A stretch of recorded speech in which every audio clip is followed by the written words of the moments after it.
Hello, everybody, and welcome back in to another episode of The Cycle. This is our second video of the week, and if you missed the first one, Rounding the Bases, where we talk about all kinds of trending players and news, notes, and injuries, you can go back and catch that first video. And on this video, we're going to be talking about players we're buying low, players we're selling high, and some waiver wire targets. And so let's dive right into it with buy low, sell high. And in this segment, Kelly and I will both give our favorite buy lows and our favorite sell highs. And Kelly, since you are the guest and I am forced to host with Worm taking a vacation apparently, let's toss it to you first for your favorite buy low player this week. Yeah, so I was looking at Yainer Diaz this week. I really like the fact that he's catcher and first base eligible, just because most of the time I'm not all about going and chasing catchers, but he's got kind of that dual that you can plug him and play him in each spot. But all of his underlying numbers point toward improvement. Right now he has I wrote down, it's a putrid line, which that's not a word I use all that often. He's got 7 home runs, but that's been turned up as of late. He's got 20 runs scored. He only has 24 RBIs. But one of the biggest culprits, I think, is that his current BABIP is 255, and his career number there is 309. So he's expected to gain about 50 points in batting average and like 140 points of slugging. And like those are like the two numbers that I'm really looking at. So I think that the power is going to come. And if somebody is tired of holding on to him or has 2 catchers or whatever, I wouldn't have any problem kind of offering a lower piece just to see if I can pick him off. Yeah, catcher has been a weird position this year. Obviously, Cal Raleigh is doing incredible things. I am not at all bitter about that as someone who drafted Cal Raleigh in an auction league, and then there was an issue with the previous pick, and so then they backed out and redid that pick, and then kind of almost fast forwarded through Cal Raleigh, and I didn't get him back. And I'm like, look, I already drafted Cal Raleigh. Can we redo that one? And so not bitter about that at all. No. Especially it's a very expensive league, but we'll talk about that another time. I don't have to use this space for how mad I am about that. But I mean, Cal Raleigh is doing incredible. Adley Rutschman not doing great. So if you spent a high pick on him, William Contreras is having a weird year. Wilson Contreras also having a weird year, though both of the Contreras brothers have been better of late. Second best player catcher in fantasy so far this season, as everyone predicted, Hunter Goodman. And then some of the usual suspects: Will Smith, Logan O'Hoppe, William Contreras, Shea Langoliers, Carson Kelly, who led off the season with a cycle. So if we're looking at season-to-date VBR, Yainer Diaz is 15. So not even a starting caliber through the first 2 months in a 12-team league.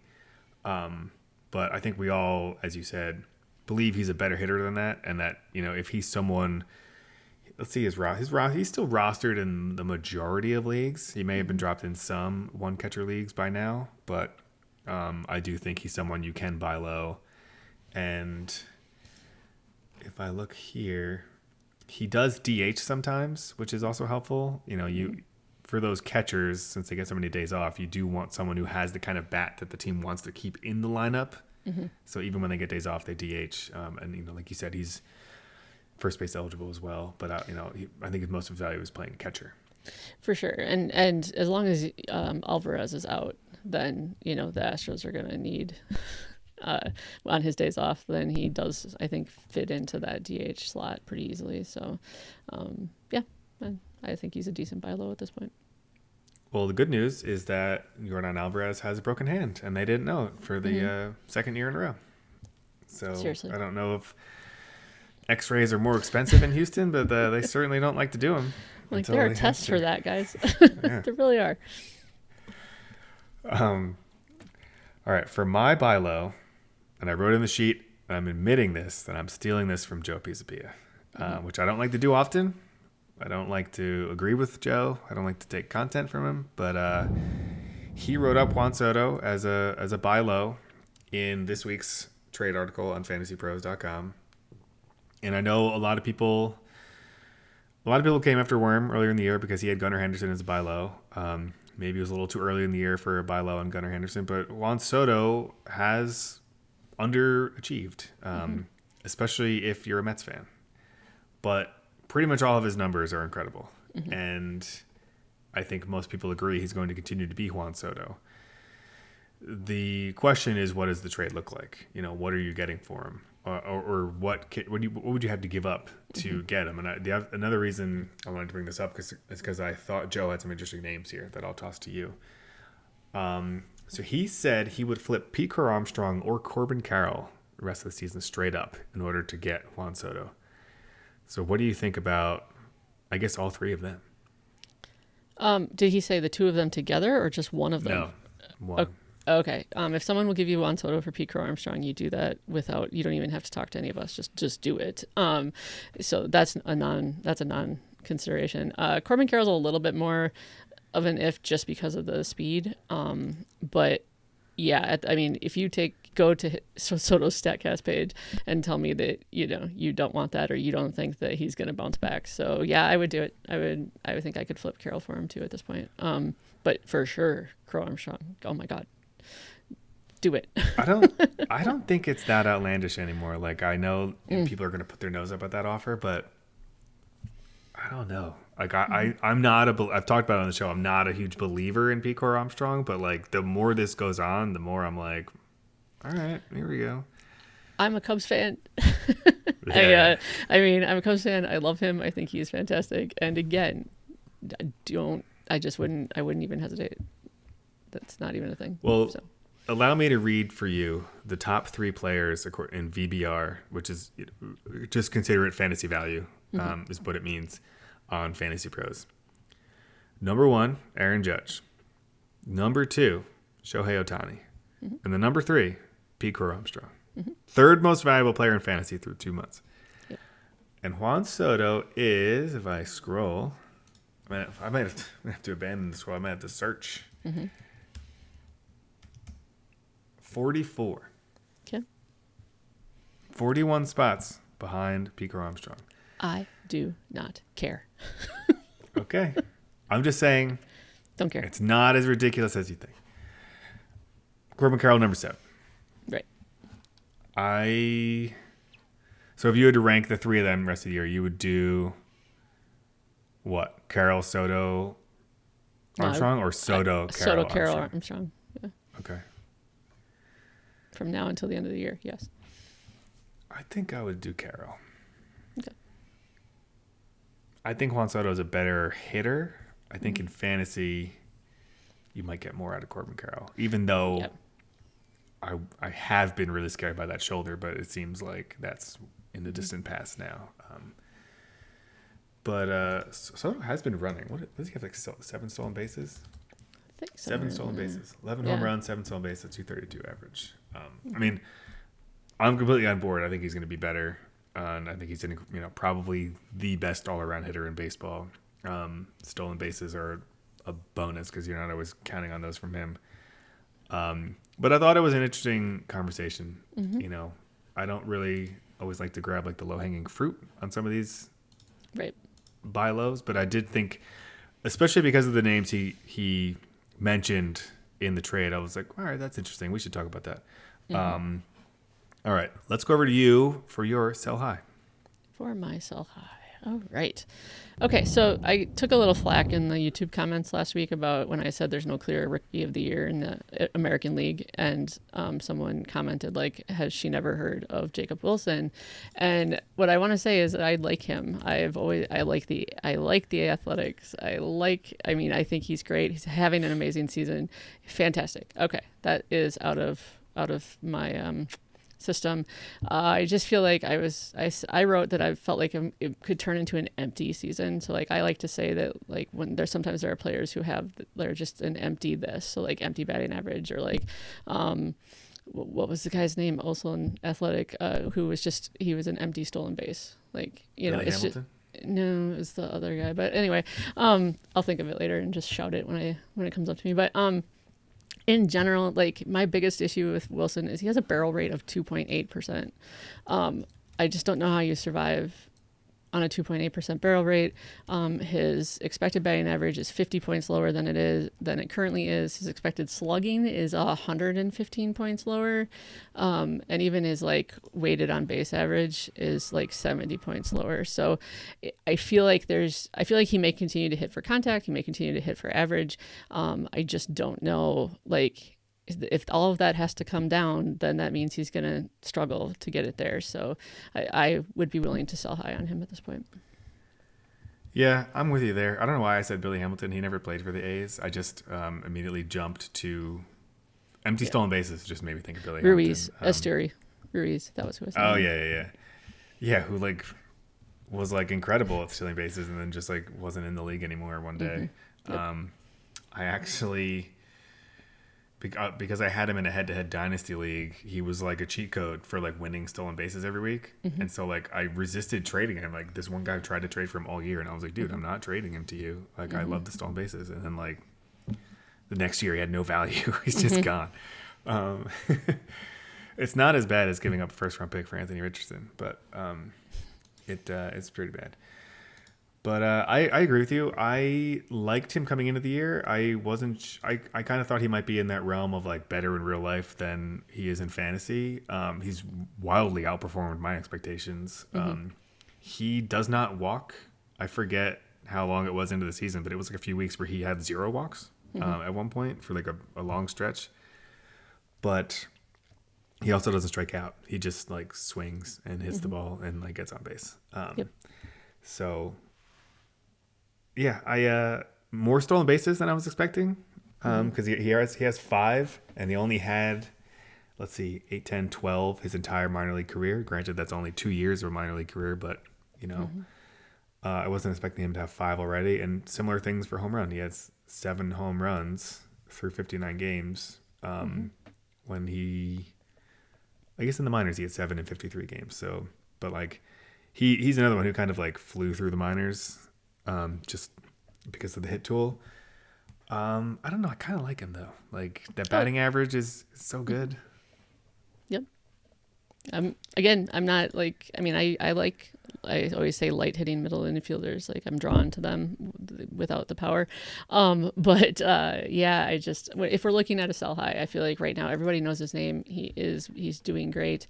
If you can flip him for something that you need, and a lot of people need batting average, so they might be able to sell. They might be able to pay up for it.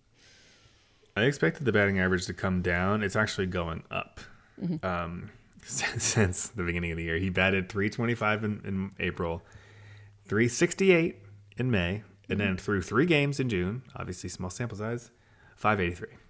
And I kind of expected the batting average to come down just because someone who doesn't walk a lot, you know, a lot of times those, you know, what would be like 0 for 2 games are 0 for 4 games now. So sometimes the batting average can plummet pretty quickly if you don't walk. But since he also doesn't strike out, he's just like putting the ball in play and getting on base, and it's pretty wild. All right, for my sell high, it's interesting. I stole my buy low from Joe, and I'm stealing my sell high from Welsh. And I will say that the one that Welsh picked, I was actually thinking about this myself while I was driving in the car the other day to pick up my kids. I was just thinking this about this player, and I was like, I wonder if, as someone who rosters Cal Raleigh, would I be willing to sell high on him just because he's so incredibly valuable right now? Or would I be crazy to be giving up this power cheat code I have in the catcher position? And I ultimately landed on, it would depend on what I'm getting back and what's available on waivers in terms of the catcher position. And I feel like you can sell high on Cal Raleigh. And Welsh wrote it up in the article. He's like, look, you know, we're not saying he's not really good and he's not going to hit 40 home runs. He's just not going to hit 60 home runs. And that's the pace he's on right now. And a lot of people need catching help. And it's really enticing to look at, be like, hey, I can just plug in Cal Raleigh and not think about catcher for the rest of the season and know that I'm going to get 20 more home runs.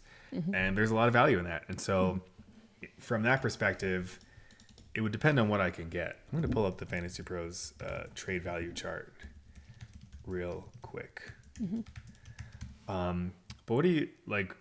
Is it crazy to sell high on Cal Raleigh just because of what you're getting at the catcher position? And I will say, in that league I was talking about before, in the previous video, the Dynasty Keeper one, one of the reasons I am doing so well is because it's head-to-head and I have Cal Raleigh. And so in a points league, like my catcher is just like, I only have one top 25 player in the whole league, and it's Cal Raleigh. Right. Yeah, I mean, who are you going to put in? Like, I think that's the question. What's the drop off in terms of production? I mean, if you have Hunter Goodman, apparently you're good to go. But I think that's my issue with trading him because, yeah, I hate dealing with catchers. I hate drafting catchers. I hate trying to figure out who's going to hurt me the least. And so the Raleigh trade-off has always been he'll hit 40, 45 home runs for you. He's going to not bat like above 230 ever, but I just don't know who else you'd fill in there unless there's someone that you absolutely need. Like if there's another position you need, it's more just like, okay, so then who starts in the catcher slot? So let's say you can pick up Tyler Stevenson. Okay. Or Augustine Ramirez. Or I think Welsh mentioned picking up like a Bilo and Austin Wells. And you need a pitcher. You need pitching help, and you can flip Cal Raleigh. Let's look at some of these names. Does Dylan Cease do it for you or not enough? No. Okay. I didn't think so. But what about Logan Webb? Maybe. Framber Valdez. That one I would be more interested in, yeah. This is the one that jumped out to me as like fair right away is Hunter Brown. Yes. Yeah, I'd flip that. Because how good Hunter Brown is really good. Yep. But that's the value. Like looking at the trade value chart, that's where we're at. And there's only like 1, 2, 3, 4, 5, 6, 7, like 8 pitchers. According to this chart, like with more value than Cal Raleigh right now. And it's like Skubal, Skeens, Crochet, Wheeler, Sale, Yamamoto. Right. And then like even DeGrom, I would do DeGrom. I think I would rather have Cal Raleigh than DeGrom, I would say. Yeah. But Hunter Brown, Cole Reagans is up there, but like that's how good he is or has been at that position, and that's where we're at. All right. Anything else on Cal Raleigh? Or any other buy low, sell high notes before we move on? I just love Cal Raleigh, so it'd be really hard for me to trade him. But I can see it if there's some, but you have to aim high. Like I would want to sell him high, not just beat high. So. Yeah, a lot of times in this space, we're talking about our suggestions. Like, here's someone I really want to buy low. Here's someone I really want to sell high. I picked Cal Raleigh this week because I think it's a fascinating conversation to think about. I think, like you said, it would be hard for me to move on from him, and it would have to be I need pitching and Hunter Brown's the offer. You know. So you train hard, you show up, but lately something feels off. Fatigue lingers, recovery takes longer, and your performance isn't where it used to be. These might be signs of low testosterone, a condition affecting about 30% of adult men in America. Kaisertrex is an FDA-approved testosterone replacement therapy designed for men like you. It's not an injection, and it's not a gel. It's a twice-daily pill that fits seamlessly into your active lifestyle, helping restore your testosterone to optimal levels. Don't let low T hold you back. Visit Kaisertrex.com to learn more and find a provider near you who can help you get started. That's Kizatrex.com. By prescription only, Kaisertrex is a controlled substance and can be a target of abuse. Kaisertrex is not for use in pregnant women or men with prostate or breast cancer. Safety and efficacy in those younger than 18 is not known. Tell your doctor about all medical conditions and medications. Serious side effects include increased blood pressure, worsening prostate symptoms, increased risk of prostate cancer, blood clots in legs or lungs, decreased sperm count, liver problems, enlarged or painful breasts, and breathing problems while you sleep. Common side effects include swelling of the ankles, feet, or body, increased red blood cell count, and increase in prostate-specific antigen or PSA levels. PSA is a test used to detect prostate cancer. Report these symptoms to your doctor. Call your doctor to learn more about Kaisertrex. For questions, more information, visit Kaisertrex.com or call 1-833-949-5040. I got to tell you, efficacy in the middle of that really threw me off. I did not see that word coming. Yeah, that one was a little trippy. I was moving fast. I saw efficacy coming up, and I was like, I got to remember how to pronounce this one. You did well. Thanks. I didn't read it as fast as Worm. I really enjoyed how fast he read it, and I was like, well, people at 2x speed are really going to enjoy how fast you read that. And it did not disappoint. People in the comments agreed. Excellent. Now, so we did buy low, sell high. We did the Kaiser checks read. Let's do waiver central. And we're going to talk about our favorite hitters and favorite pitchers we're adding this week, and then a few other deep league targets. So let's start with you and your favorite hitter on waivers this week. So I almost went with Tyro Estrada, but I pivoted to Ha-Seong Kim because I believe he's coming back pretty soon for Tampa. So he's, I mean, I don't know how you suggest a Rocky ever, but so I went with Kim. He's in a better lineup. I think he's just best added if you have like a middle infield slot. But it's reasonable that he could steal like 15 plus bases and maybe hit 10 home runs for the rest of the year. So if you're hurting, I think in the shortstop area or again, somewhere in there where you need to pick up a few extra stolen bases, I feel like he's a decent pickup, and he's only rostered in like 3% of leagues. So. Yeah, and it is important to mention now because he plays for the Rays, and I'm going to try and pronounce these correctly. Where's my pronunciation chart? I don't see it now. So he's Ha-Seong Kim, who plays for the Rays. The other name is Ha-Seong Kim. Ha-Seong Kim. I can't pronounce it. Who plays for the Dodgers. Two different players. Yes. Very similar names, especially for Americans struggling to pronounce them. And I'm not finding the pronunciation chart I was looking for. So useless. But the one you're talking about is HA-SEONG Kim. And he's a veteran who's been in the league for a while. The other one on the Dodgers is a rookie playing part-time for the Dodgers, but both pretty good players with similar profiles too, with some kind of like a little bit of power and some speed. Yep. But yeah, I think you're really looking for speed from Ha-Seong Kim. And hopefully the Rays don't just like send him to the minors like they did Chandler Simpson for no reason when we were all enjoying that speed. Yes. Yep. So my favorite hitter this week, and I included a bonus in here with the caveat being if Jac Caglianone is available in your league, pick him up first. Like pause this episode, go pick him up, and then come back and we'll continue talking. Because I do think depending on like how and when waivers run in some leagues, he is still available in some leagues, whether it's not that deep of a league or just like when he came up, waivers had not run yet.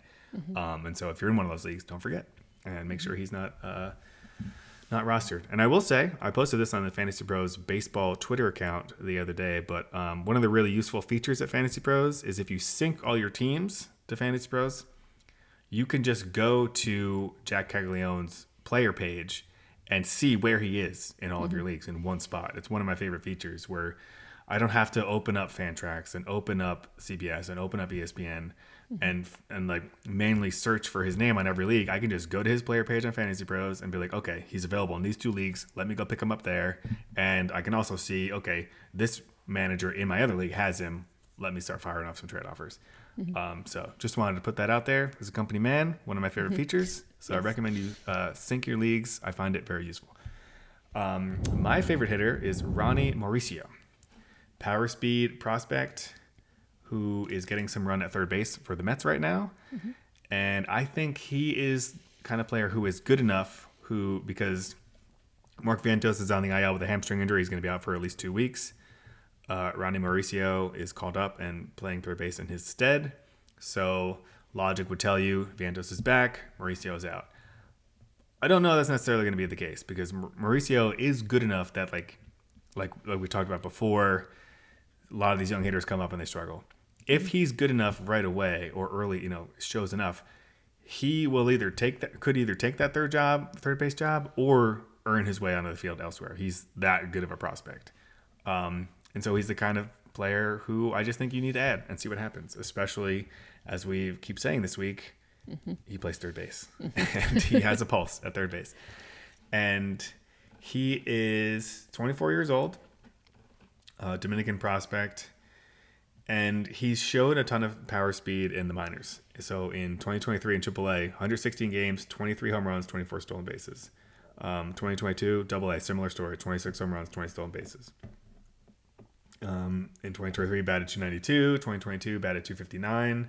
And then this year, before getting called up, 19 games, batted 323 with 3 home runs and six stolen bases across the minors. Most of that in AAA.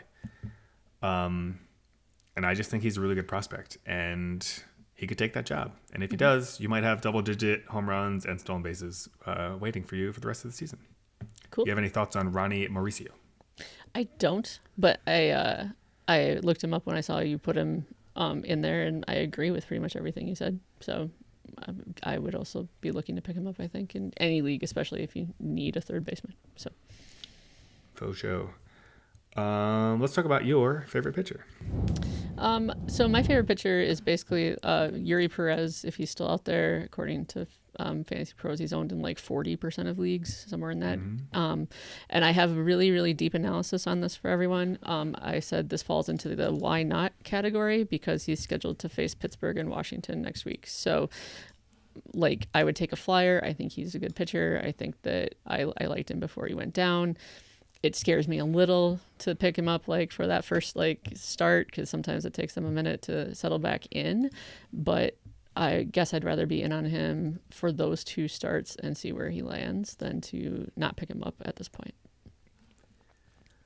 Yeah, I agree. He's really young. Obviously, he's missed some time. He's still only 22 years old. I would have guessed he's much older than that. But again, really good prospect, really good stuff. And he is the kind of pitcher who can, he can come in and pitch to like a 3 or sub 3 ERA or, give or take 3 ERA with more than a strikeout per inning, which is really valuable. My one concern would be innings, how many innings we're going to get out of him, but we're already in June. So that's less of a concern now than if we're talking April and like what does a full season look like? Like he already has missed 2 months and, they can probably stretch him out for the rest of the season. Because he missed all of 2024, so he probably has an innings cap on him. But missing the first 2 months is helpful there. So I agree. Really like Eury Perez, and he probably is available in a bunch of your leagues because he's still rehabbing and he's not back yet. And so a lot of people probably didn't draft him and stash him just because he was going to be out for so long. But now that he's coming back, check see if he's available. Maybe sync your teams to FantasyPros and check your leagues there and see if he's available. My favorite pitcher is Mick Abel, who has debuted already and has looked pretty darn good. And the Phillies just announced he's staying up. They also said recently that Andrew Painter, their top pitching prospect, it probably isn't coming up till after the All-Star break, so that is a bummer. But I'll deal with Mick Abel in the meantime. He's looked pretty good. Through 2 starts, 0.79 ERA. Obviously, his expected numbers are a little bit higher than that, but when your ERA is 0.79, it's kind of hard for them to not be higher than that. And 11 strikeouts and 11 1/3 innings. No walks, 0 walks in 2 starts, which is pretty good. 1-0 on a good Phillies team, and he pitched really, really well at AAA. And when he kind of came up and looked really good and went back down, everyone's like, "What the heck?" And then he came up and looked really good again. The Phillies were like, okay, he's going to stick around now. No more of this Taiwan Walker nonsense. But yeah, I just think he's good. And he's young and exciting. I was actually talking to Worm about him earlier in the week. And because he was deciding on starting Mick Abel or Kevin Gausman. And I think you talked to him about it as well. I think we gave him different answers. Yeah. I said I was a little bit nervous. Like I like Abel a lot. But his matchup was against the Blue Jays, and I was like, I don't really love that, as a for a young pitcher. So I think Gosman's the safer pick. But he did all right against the Blue Jays, so hopefully I wasn't giving bad advice, or hopefully he didn't follow my advice. Any thoughts on Mick Abel? I think you're a fan as well, I believe. Yeah, I'm also a fan. I mean, I don't like that he struck out 9 in his first, and then he only struck out 2 in the second. But I'm okay with it for all of the reasons you just said. He's on a good team. I love that he hasn't walked anyone. Whenever there's that idea that he's just not necessarily. It's not like he's pitching to contact. He's also given up 8 hits. So I like him. I like him probably a little more than I actually like Eury, just in terms of the situation because Eury's still in Miami, but he's one of my favorites too. That is a good point. That's good context that only 2 strikeouts in his last start after 9 in his first start. When you say 11 strikeouts in 11 innings, you're like, all right, that's pretty good. Yeah. When you see the context that it was only 2 in his most recent, that's a little bit different. But the Blue Jays don't strike out a ton, so yeah. I'm not as worried about it. Yeah, first start, Pirates. Second start, Blue Jays. Blue Jays offense has been really, really good. And that's why I told Worm I would probably avoid them just because I forget what I looked at. I think it was WOBA over the last 2 weeks heading into this week. And the Blue Jays were number 2 behind the Dodgers. And I was like, I just don't want to mess with that offense right now. So I would stay away. Okay, some other deep league targets to close things out. One I wanted to mention, and I don't know how soon he's going to come up, but there was a really interesting report the other day about Kyle Teal. Kyle Teal is a top prospect in baseball, a top catching prospect in baseball, who was part of the Garrett Crochet trade.